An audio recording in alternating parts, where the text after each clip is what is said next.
If I were a man, that was what pretty little Molly Mathewson always said when Gerald would not do what she wanted him to, which was seldom.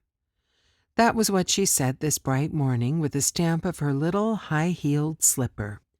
Just because he had made a fuss about that bill, the long one with the account rendered, which she had forgotten to give him the first time and been afraid to the second, and now he had taken it from the postman himself. Molly was true to type.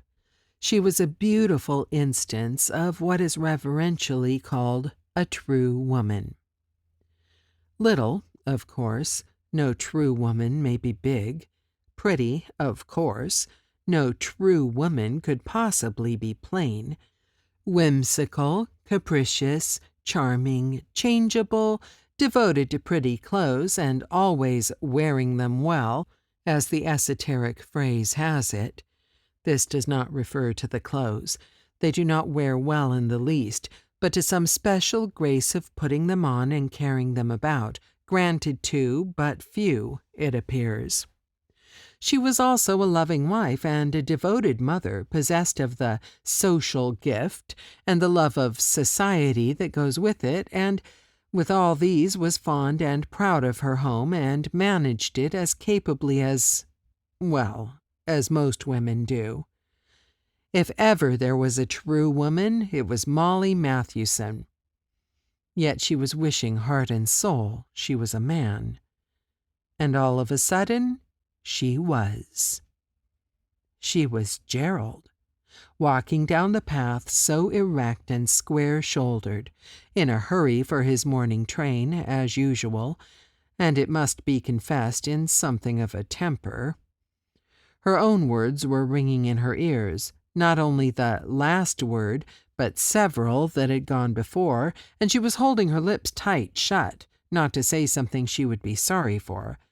But instead of acquiescence in the position taken by that angry little figure on the veranda, what she felt was a sort of superior pride, a sympathy as with weakness, a feeling that I must be gentle with her in spite of the temper.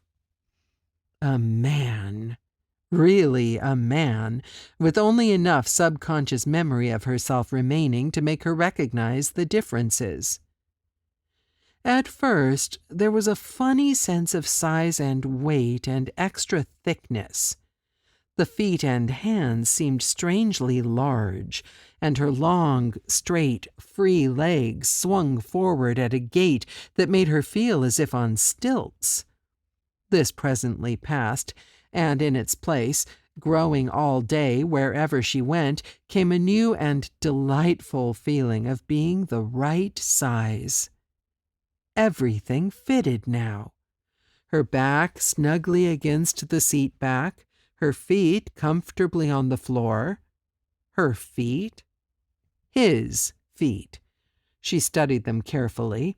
Never before, since her early school days, had she felt such freedom and comfort as to feet.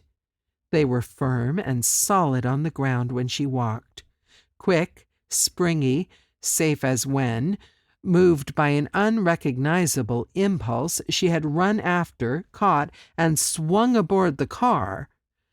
Another impulse fished in a convenient pocket for change instantly, automatically, bringing forth a nickel for the conductor and a penny for the newsboy. These pockets came as a revelation. Of course she had known they were there, had counted them, made fun of them, mended them, even envied them. But she never had dreamed of how it felt to have pockets.